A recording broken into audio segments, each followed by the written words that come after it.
അവസാനത്തെ സ്റ്റാൻസ് എന്ന് പാടി.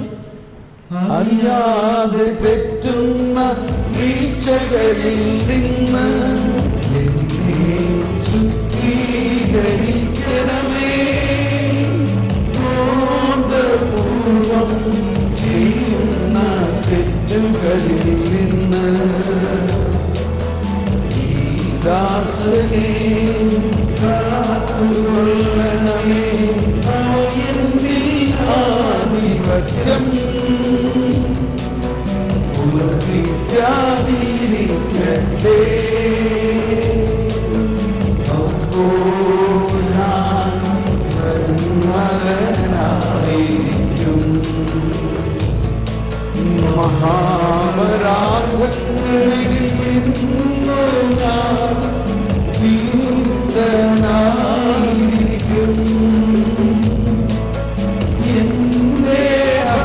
അഭയശിലയും വിമോചകനും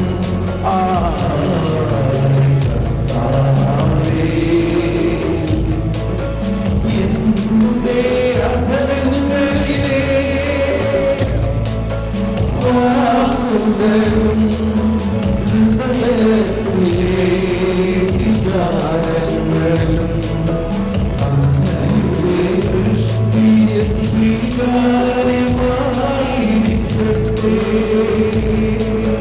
എന്റെ അഭയശില ഒന്നുകൂടി പാടിയേ. എന്റെ അഭയശിലയും വിമോചകനും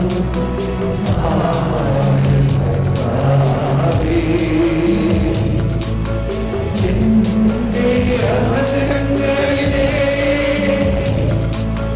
വാക്കുകളും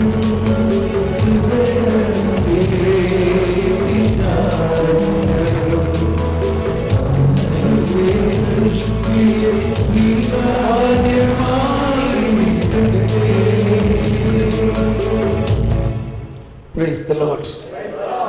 ഇപ്പം ഞാൻ പറഞ്ഞല്ലോ, എല്ലാ സങ്കീർത്തനങ്ങളും രക്ഷകനായ കർത്താവായ യേശുവിനെ കുറിച്ചാണ്.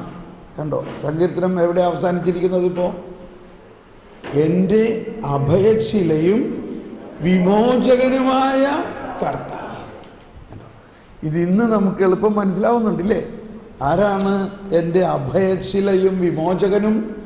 കർത്താവ് ഈശോ മിശിഹാ. അന്ന് അവരിതെല്ലാം പാടിയിരുന്നു. ഇത് ഈ യേശുവിന് 1000-ലധികം വർഷം മുമ്പ് ഇങ്ങനെ ഒരു വിമോചകൻ വരും എന്ന് പരിശുദ്ധാത്മാവ് ഇങ്ങനെയുള്ള പ്രവചന ഗീതത്തിലൂടെ അവരുടെ ആത്മാവിൽ കൊടുത്തു. അതിനുവേണ്ടി അവർ ആഗ്രഹിച്ചു പാടി. ഇതിൻ്റെ അവസാനം ഇങ്ങനെയാണെങ്കിൽ ഈ സങ്കീർത്തനത്തിൻ്റെ ആരംഭം എന്താ? അതിൽ പറഞ്ഞിരിക്കുന്ന കാര്യങ്ങളൊക്കെ ഒന്ന് മനസ്സിലാക്കണം നല്ലതാണ്.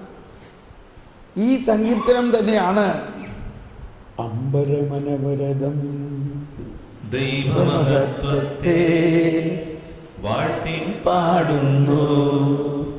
ദിവ്യാത്മാവിൻ ഗീതികളാം ഹല്ലേലൂയ ഗീതികളാം കർത്താവിൻ തിരുദിവസത്തിൽ നിർമ്മലമാകും അനുസ്മരണം കൊണ്ടാടാം.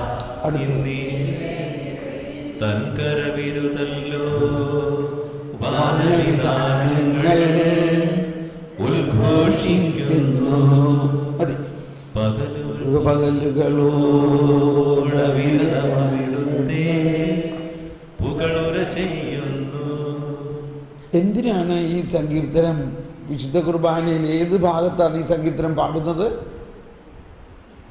വചനം വായിക്കുന്നതിന് മുൻപാണ് അല്ലേ? എന്താണ് ഈ സങ്കീർത്തനം വചനം വായിക്കുന്നതിന് മുമ്പ് പാടുന്നതിൻ്റെ ഒരു പ്രസക്തി? ആരെങ്കിലും ഒന്ന് പറയാൻ നോക്കാമോ? എന്താണ് ഈ സങ്കീർത്തനം വചനം പാരായണത്തിന് മുമ്പ് പാടുന്നതിൻ്റെ പ്രസക്തി?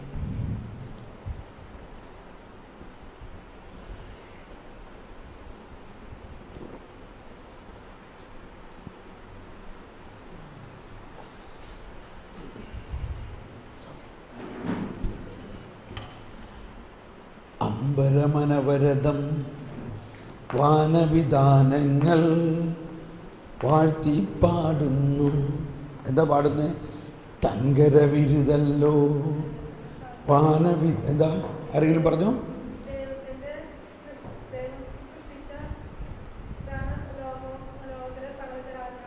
അതെ, അത് കൃത്യം. പക്ഷെ അത് ഈ വചനം വായിക്കുന്നതിന് മുമ്പ് എന്താ പാടുന്നേ? പറഞ്ഞോ? Praise the Lord. ഒരു കൈയടി കൊടുത്തേക്കണ്ടോ? ദൈവത്തിൻ്റെ വചനമാണ് ഈ അമ്പരത്തെയും വാനവിധാനങ്ങളെ ആകാശത്തെയും എല്ലാം സൃഷ്ടിച്ചത്. ഈ കാണുന്ന പ്ലാവും ചക്കയും തെങ്ങും കവുങ്ങും എല്ലാം ഇങ്ങനെ ആടിപ്പാടുകയാണ്.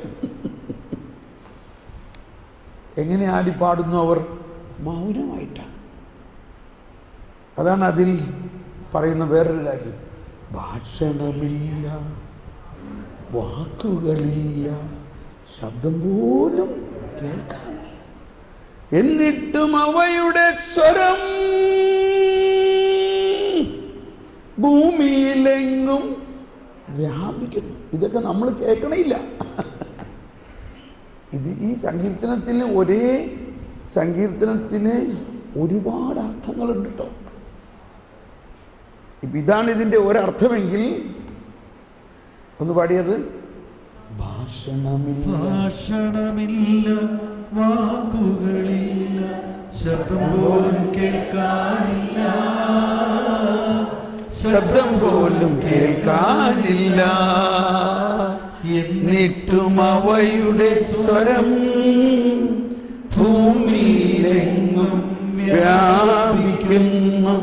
അവയുടെ വാക്കുകൾ ലോകത്തിൻ്റെ അതിയോളമെത്തുന്നു.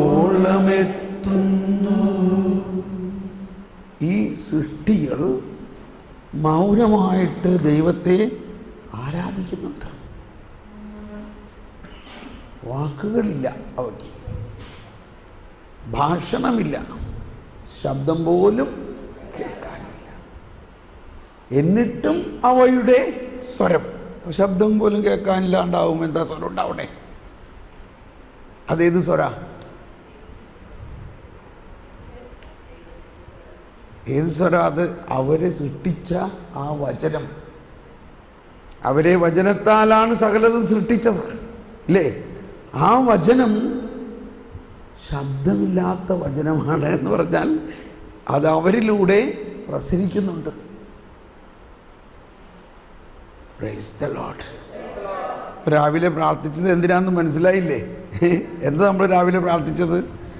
ദൈവത്തിൻ നിഗൂഢ രഹസ്യങ്ങൾ ആത്മാവെന്നിൽ ചൊരിഞ്ഞിടട്ടെ, ബുദ്ധിയും ബോധ്യവും ദൈവിക ശക്തിയും ആത്മാവെന്നിൽ പകർന്നിടുന്നു. അപ്പോൾ ഈ സങ്കീർത്തനങ്ങളിൽ ആണ് രക്ഷയെക്കുറിച്ചുള്ള ഒരുപാട് രഹസ്യങ്ങൾ പറയുന്നത്. രക്ഷകരെക്കുറിച്ചും അതുകൊണ്ടാണ് ഈശോ പറഞ്ഞു, എന്നെക്കുറിച്ച് സങ്കീർത്തനങ്ങളിലും മോശയുടെ പുസ്തകങ്ങളിലും നിയമങ്ങളിലും അല്ലെങ്കിൽ പ്രവാചക ഗ്രന്ഥങ്ങളിലും എഴുതപ്പെട്ടിരിക്കുന്നത് പൂർത്തിയാകണ്ടേ. ഈ ഒറ്റ സങ്കീർത്തനത്തിൽ എന്തോരം കാര്യങ്ങളാണ് പറഞ്ഞത്.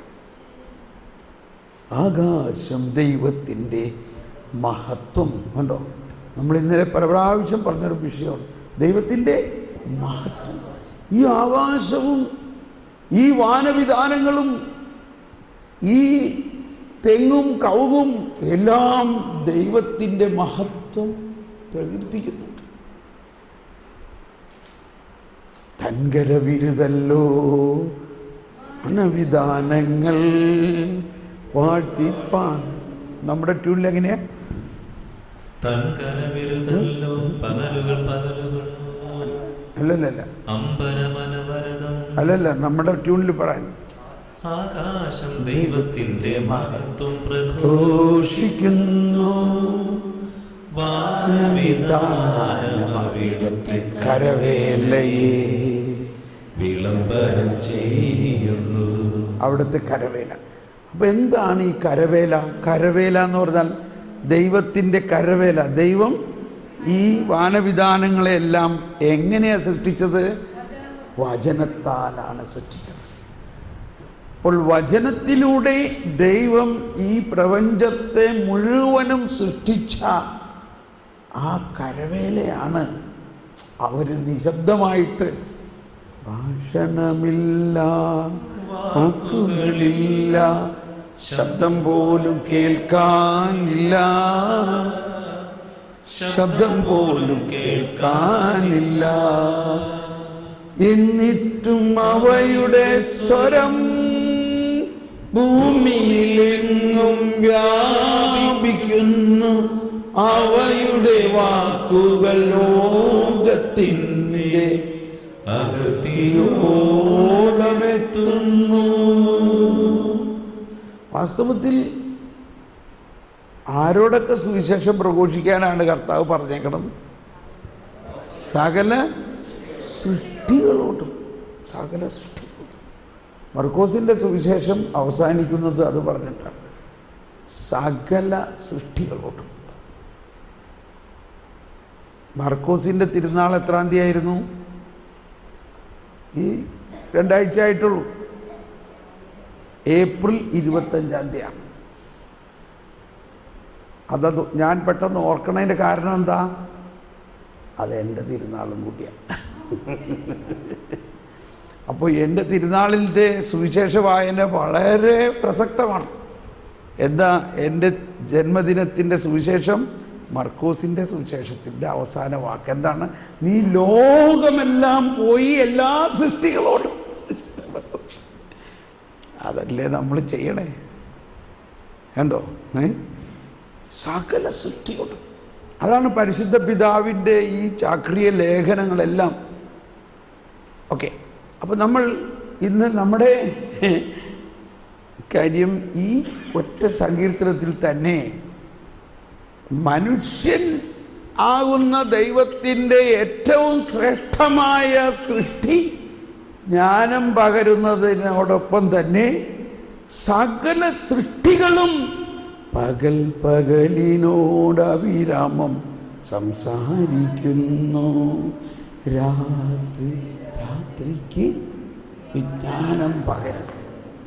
അപ്പം ഈ രാത്രിക്ക് വിജ്ഞാനം പകരുന്നു എന്ന് പറയുന്നത് വലിയ ഒരു പ്രാർത്ഥനയുടെ രഹസ്യമാണ്. അതാണ് കോണ്ടംപ്ലേഷൻ എന്ന് പറയുന്നത്. കോണ്ടംപ്ലേഷൻ എന്ന് പറയുമ്പോൾ നമ്മുടെ ഉള്ളിൽ ചെന്ന് പിന്നെ അവിടെ എന്താ കാണുന്നത്? ഒരു രാത്രിയാണ്. അതാണ് യോഹന്നാൻ ക്രൂസ് എല്ലാം പറയുന്ന ഇരുണ്ട രാത്രി, ആത്മാവിൻ്റെ ഇരുണ്ട രാത്രി. അത് അന്ധകാരത്തിൻ്റെ രാത്രി അല്ല, ദൈവാനുഭവത്തിൻ്റെ ഏറ്റവും വലിയ ശക്തിയുടെ രാത്രിയാണത്. എന്താ ദൈവാനുഭവം എന്ന് പറഞ്ഞാൽ? വിശ്വാസത്തിൻ്റെ കനത്ത രാത്രിയാണ്. എന്താ വിശ്വാസത്തിൻ്റെ കനത്ത രാത്രി എന്ന് പറഞ്ഞാൽ? എന്താ വിശ്വാസം എന്ന് പറയുന്നത്? കാണപ്പെടാത്തവ ഉണ്ട് എന്നുള്ള ബോധ്യം. അവിടെ എന്തോ ഉണ്ട്, പക്ഷെ നമുക്ക് കാണൂല. പക്ഷെ നമുക്ക് നല്ല വിശ്വാസമുണ്ട് അവിടെ. ഉദാഹരണത്തിന് ഭാര്യയും ഭർത്താവും കട്ടിലിൽ കിടക്കുകയാണ്, മുറിയിൽ ലൈറ്റില്ല, പക്ഷെ നമുക്ക് നല്ല വിശ്വാസമുണ്ട് നമ്മുടെ ആളവിടെ കിടക്കുന്നുണ്ട്. കാണാമോ? കാണുന്നില്ല, ആളെ കാണുന്നില്ല. പക്ഷെ ആ സാമീപ്യം നമുക്ക് കൃത്യമായിട്ട് അനുഭവപ്പെടുകയാണ്, ആളവിടെ ഉണ്ട് എന്ന പോലെ. ഉള്ളിൻ്റെ ഉള്ളിൽ കടന്ന് നമ്മുടെ ആത്മാവിൽ ഒരാളുണ്ട്. നമ്മുടെ ആത്മാവിൽ ആരുണ്ട്? ഒരാൾ. ആ ഒരാളിൽ 3 ആളുകളുണ്ട്. അതാരാ? പിതാവും പുത്രനും പരിശുദ്ധാത്മാവും. എന്നാൽ ഇവരെ കാണാൻ പറ്റില്ല.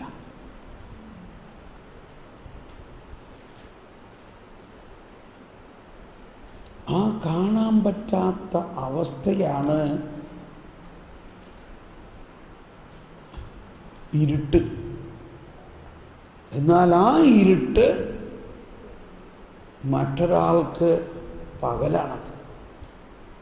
പകൽ പകലിനോട് അവിരാമം സംസാരിക്കുന്നു, രാത്രി രാത്രിക്ക് വിജ്ഞാനം പകരുന്നു. അപ്പോൾ ഈ ആത്മാവിൻ്റെ ഈ രാത്രി, അതായത് വിശ്വാസത്തിൻ്റെ കനത്ത അനുഭവം, അതാണ് ആദ്യത്തെ രാത്രി. ആ രാത്രി വിശ്വാസമില്ലാതെ അല്ലെങ്കിൽ ദൈവാനുഭവത്തിന് വേണ്ടി ദാഹിക്കുന്ന ഒരാത്മാവിനേക്ക് പകരുന്നു. എന്ത് പകരുന്നു? വിജ്ഞാനം പകരുന്നു.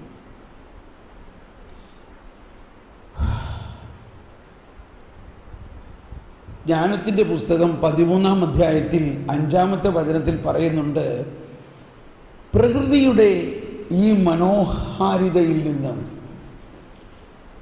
സൃഷ്ടിയുടെ ഈ മനോഹാരിതയിൽ നിന്നും നമ്മൾ എന്ത് മനസ്സിലാക്കണം? സൃഷ്ടാവിൻ്റെ മനോഹാരിതയെ മനസ്സിലാക്കണം. ഇത്ര മനോഹരമായ സൃഷ്ടിയെ സൃഷ്ടിച്ച ആ സൃഷ്ടാവ് ഇവയേക്കാൾ എത്രത്തോളം മനോഹരരായിരിക്കുമെന്ന് മനസ്സിലായോ? അപ്പോൾ ഈ ലോകത്തിൻ്റെ മനോഹാരിത കണ്ട് നമ്മൾ ആ ലോകത്തിലേക്ക് അല്ല ആകർഷിക്കപ്പെടേണ്ടത്.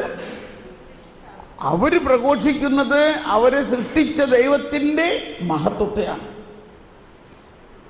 കിട്ടിയോ? വായിക്കാമോ? മുളന്ന് വായിച്ചേ.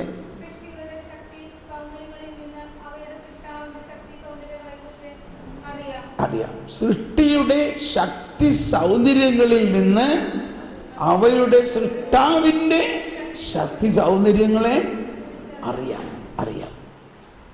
ഇംഗ്ലീഷിൽ വായിച്ച നമ്മളെ. When we realize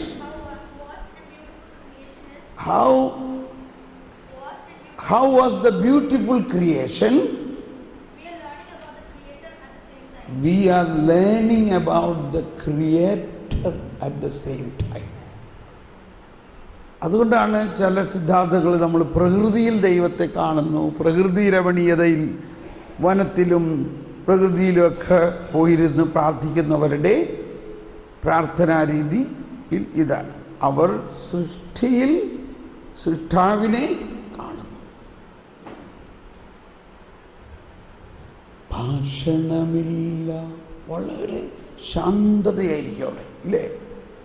ഒരു വനത്തിൽ പോയിരിക്കുകയാണെങ്കിൽ വളരെ ഏകാന്തമായ, വാക്കുകളില്ല, ശബ്ദം പോലും കേൾക്കാനില്ല. എന്നിട്ടും അവയുടെ സ്വരം എന്താണ്? ആ സ്വരം ഏതാണ്? ആ സ്വരം ഏതാണ്? ആ സ്വരം ദൈവത്തിൻ്റെ വചനം. ആ വചനമാണ് അവരെ സൃഷ്ടിച്ചത്. ആ വചനം നമ്മളോട് എന്തോ സംസാരിക്കുന്നുണ്ട്. ഇനി അതിൻ്റെ അടുത്ത വരി ഒന്ന് പാടിയാം. അത് കഴിഞ്ഞിട്ട് സൂര്യനെ പോലെ അല്ല, അവിടെ സൂര്യനൊരു കൂടാരം അവിടുന്ന് നിർമ്മിച്ചിരിക്കുന്നു. മണവറയിൽ നിന്ന് മണവാളനെന്ന പോലെ. കണ്ടോ, ഇതും കോണ്ടംപ്ലേഷൻ്റെ ധ്യാന യോഗ പ്രാർത്ഥന എന്ന് പറയും. Intimacy, contemplation. എന്താണ് ഈ കോണ്ടംപ്ലേഷൻ എന്ന് പറഞ്ഞാൽ? മണവറയിൽ മണവാളനും മണവാട്ടിയും പോലെ. അപ്പം മണവാളനും മണവാട്ടിയും ഒന്നാകുന്നൊരു അനുഭവമാണ് ദൈവവും മനുഷ്യനും. ദൈവ മനുഷ്യ ബന്ധം എന്ന് പറയുന്നത് മണവറയിൽ നിന്ന് മണവാളൻ. മണവറയിൽ മണവാളൻ എന്താ ചെയ്യണേ? മണവറയിൽ മണവാളൻ മണവാട്ടിയെ പ്രേമിക്കുന്നു. ആ പ്രേമമാണ് യഥാർത്ഥമായ പ്രാർത്ഥന. എന്നിട്ട് പാടിയേ, മണവറയിൽ മണവറയിൽ നിന്നു മണവാളനെന്ന പോലെ സൂര്യൻ അതിൽ നിന്ന് പുറത്തു വരുന്നു. മല്ലനെ പോലെ പ്രസന്നതയോടെ അവൻ ഓട്ടമാരംഭിക്കുന്നു. ആകാശത്തിൻ്റെ ഒരറ്റത്ത് അവനുദിക്കുന്നു, മറ്റേ അറ്റത്ത് അവന്റെ അയനം പൂർത്തിയാകുന്നു. അവന്റെ ചൂടിൽ നിന്നൊളിക്കാനൊന്നിനും കഴിയുകയില്ല.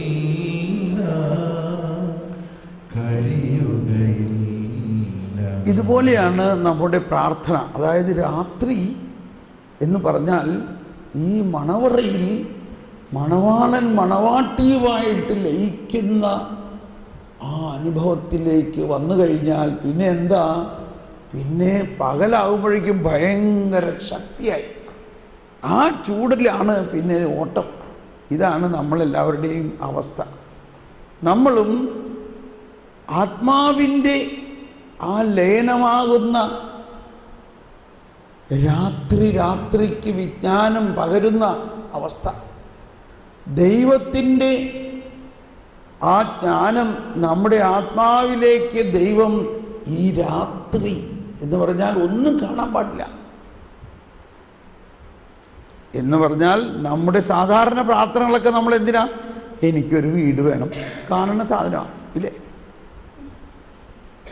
കിട്ടി വീട്, പക്ഷെ അതുകൊണ്ടൊന്നും നമുക്ക് ശക്തി കിട്ടുന്നില്ല. പിന്നെ അതിന് കരമടയ്ക്കാൻ കാശന്വേഷിച്ചെടുക്കണം, പിന്നെ അതിന് വേറെ ഓരോ കാര്യങ്ങളുണ്ടാകാം. അപ്പോൾ അതൊന്നും അല്ല നമ്മൾ പ്രാർത്ഥിക്കേണ്ട വിഷയം. അതൊക്കെ നിങ്ങൾക്ക് ആവശ്യമാണെന്ന് നിങ്ങളുടെ പിതാവിന് അറിയാം. പിന്നെ എന്ത് പ്രാർത്ഥിക്കണം? ദൈവത്തെ തന്നെ കിട്ടാൻ വേണ്ടി. ദൈവത്തെ തന്നെ നിങ്ങൾക്ക് തന്നാൽ പിന്നെ എന്താ വേണ്ടേ? ഒരു കഥയുണ്ട്. ഒരു രാജകുമാരൻ്റെ ജന്മദിനമായിട്ട് രാജകുമാരൻ രാജ്യത്തുള്ള എല്ലാവരെയും വിളിച്ചു വലിയ ജന്മദിനം ആഘോഷിക്കുകയാണ്. ജന്മദിനാഘോഷ സമയത്ത് ആഘോഷം കഴിഞ്ഞിട്ട് പറഞ്ഞു, നിങ്ങൾക്ക് ഇന്ന് എൻ്റെ ജന്മദിനമായിട്ട് ഞാനൊരു സമ്മാനം തരാൻ ആഗ്രഹിക്കുന്നു. Praise the Lord. എല്ലാവർക്കും സന്തോഷമായി. എന്താ സമ്മാനം? എല്ലാവരും ആകാംക്ഷയാണ്. ഈ രാജകൊട്ടാരത്തിലുള്ള എന്തെങ്കിലും നിങ്ങൾക്ക് ആവശ്യമുള്ളത് എടുത്തോളൂ. നിങ്ങൾ അതിൻ്റെ മുമ്പിൽ പോയി നിന്നാൽ അത് നിങ്ങളുടെയായി. ആളുകൾ പരക്കം പാച്ചിൽ തുടങ്ങി. അവിടെ സ്വർണത്തിൻ്റെ സ്റ്റാച്ചു, അവിടെ വെള്ളിയുടെ സ്റ്റാച്ചു, അവിടെ അത് ഇത് ഓരോരുത്തർക്കും ആവശ്യമുള്ളതിൻ്റെ മുമ്പിലൊക്കെ പോയി അതിനെ കെട്ടിപ്പിടിച്ചുകൊണ്ട് നിന്നു. അപ്പോൾ ഒരു പെൺകുട്ടി എങ്ങും ഓടണില്ല, എങ്ങും പോണില്ല. അവളോട് രാജകുമാരൻ പറഞ്ഞു, നിന്നോട് പറഞ്ഞത് കേട്ടില്ല, നിനക്ക് ആവശ്യമുള്ളതെല്ലാം എടുത്തോ, നീ അതിൻ്റെ മുമ്പിൽ നിന്ന് അത് നിനക്കുള്ളതാണ്.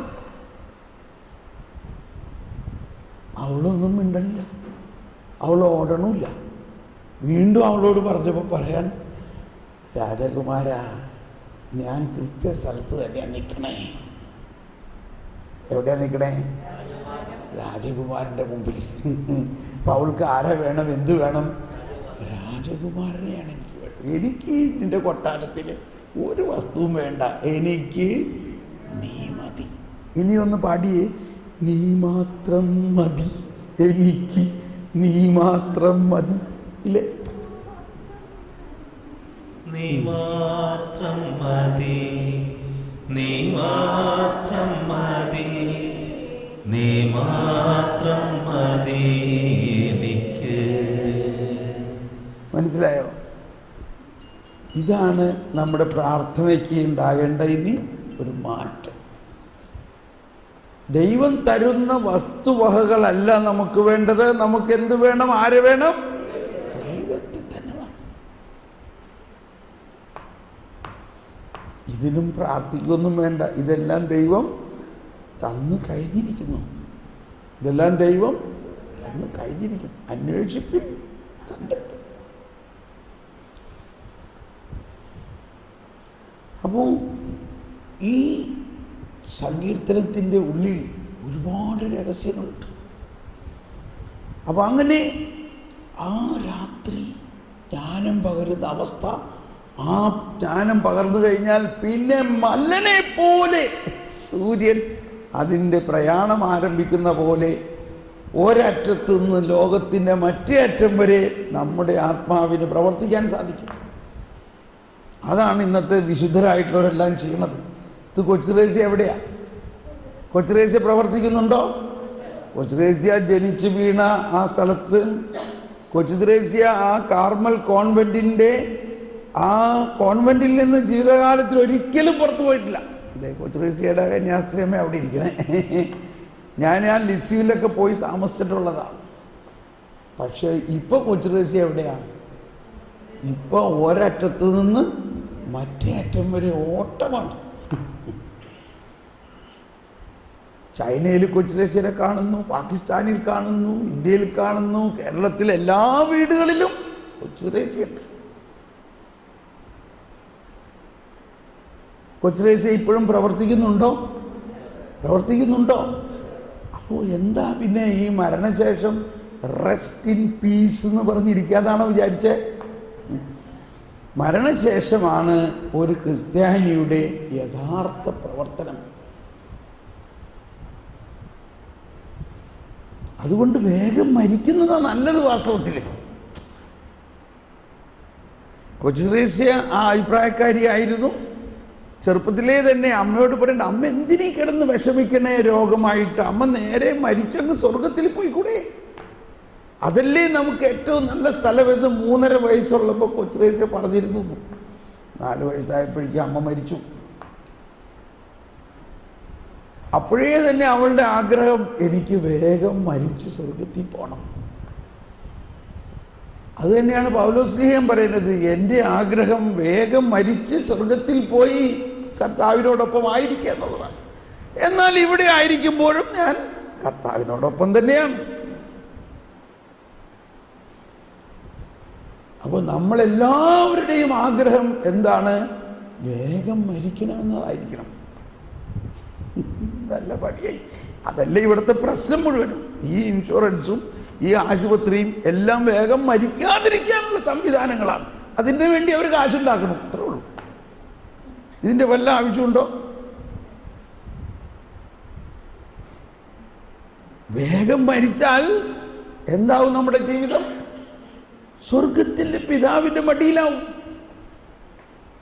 ഈ മരണത്തെ ഭയന്നിട്ടും മരണത്തെ മരണം എന്താണെന്നും മരണശേഷം നമുക്ക് വലിയ മഹത്വീകരിക്കപ്പെട്ട ഒരു ജീവിതമുണ്ടെന്നും അറിയാത്തത് കൊണ്ടല്ലേ ഇത്രയും മരുന്നൊക്കെ. ഇപ്പം ഞാനും കേട്ടില്ലേ, കൊണ്ട് നടക്കാണ്, ഇൻസുലിനൊക്കെ അടിച്ച് കയറ്റുകയാണ്. ഞാൻ പല പ്രാവശ്യം പറഞ്ഞിട്ട് എന്നെ വേഗം അങ്ങോട്ട് എടുത്തോളാൻ. പക്ഷേ കാരണം ഞാൻ മരിക്കുകയാണെങ്കിൽ എനിക്ക് വലിയ അനുകൂലമാണ്. കാരണം എനിക്ക് ഒരേ സമയത്ത് ചൈനയിൽ നിന്നും പാകിസ്ഥാനിൽ നിന്നും ഇന്ത്യയിൽ നിന്നും ഇംഗ്ലണ്ടിൽ നിന്നും ഒക്കെ വചനം പ്രഘോഷിക്കാം മരണശേഷം. പക്ഷെ ഇപ്പം പറ്റില്ല. അപ്പം എന്താ നല്ലത്? മരിക്കുന്നതല്ലേ നല്ലത്? ഒന്ന് പറയൂ നിങ്ങൾ. തോമസ് പോൾ വേഗം മരിക്കുന്നതല്ലേ നല്ലത്? ഒന്ന് പറഞ്ഞേ. പറയാൻ തോന്നില്ല. നിങ്ങൾ പറഞ്ഞാലൊന്നും മരിക്കാൻ പോണില്ല.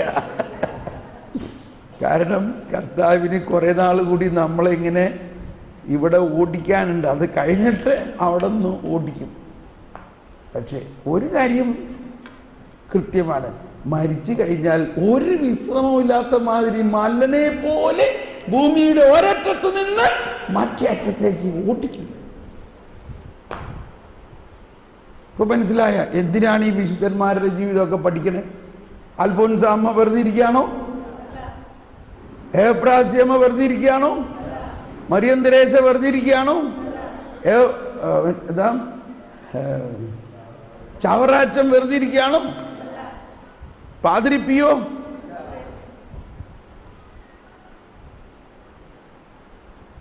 ഓരോരുത്തര് രാത്രി കിടക്കുമ്പോൾ ഒക്കെ ചിലവരിങ്ങനെ കാണണ്ടെന്നാണ് പറയണത്. എൻ്റെ അടുത്ത് പാതിരി പിയോ വന്ന് അവിടെ ഇരിക്കണുണ്ടോന്ന് കണ്ടോ? എന്തുകൊണ്ടാണ്? അവർ ഒരേ സമയത്ത് ഒരുപാട് സ്ഥലങ്ങളിലുള്ള ആൾക്കാരോട് വചനം പ്രഘോഷിക്കാൻ പറ്റുന്നുണ്ട്. അന്തോണീസോ, എൻ്റെ ദൈവമേ, ട്രാഫിക് ജാമാണ്. അന്തോണീസ് എവിടെയുണ്ടോ അവിടെ ട്രാഫിക് ജാം. ചൊവ്വാഴ്ച ദിവസം എറണാകുളത്തേക്ക് ആരെങ്കിലും വണ്ടി കൊണ്ട് പോകുമോ? പോകില്ല. എന്താ? അന്തോണീസിൻ്റെ തിരുനാൾ ദിവസം നൊവേനയാണ്. ഈ അന്തോണീസാണ് ആദ്യം റെമിനി എന്ന ഗ്രാമത്തിൽ പോയി വചനം പ്രഘോഷിച്ചപ്പോൾ ഒറ്റ അവിടുത്തെ കേടി, അവിടുത്തെ വലിയ ഗുണ്ട വന്നിട്ട് ആളെ അടിച്ച് പുറത്താക്കാമെന്ന് പറഞ്ഞു. പോയിക്കോളാൻ പറഞ്ഞു. ഇവിടെ നിന്ന് പോകരുതെന്ന് പറഞ്ഞു. ഇവിടെ നിൻ്റെ വചനമൊന്നും ആരും കേൾക്കണ്ട. അപ്പോൾ ആളുകളൊക്കെ എന്താ അവൻ്റെ പേര്, റെമിനിയിലെ ഒരു ദാദാ ബൊർണേലിനെ പേടിച്ചിട്ട് ആൾക്കാരൊക്കെ ഓടി. അന്തോണീസ് പള്ളിയുടെ അകത്ത് കയറി. അവിടെ മുഴുവനും മാറാമ്പല പിടിച്ച് കിടക്കണം. അതിനകത്ത് കയറി ഇപ്പോൾ കർത്താവ് പറയണേ, ഈ കാതുകളുള്ള മനുഷ്യർ എൻ്റെ വചനം കേൾക്കാൻ വിസമ്മതിക്കുന്നത് കൊണ്ട് കാതുകളില്ലാത്ത ജീവികളായ മത്സ്യങ്ങളോട് പോയി നീ വചനം പ്രഘോഷിക്കാൻ.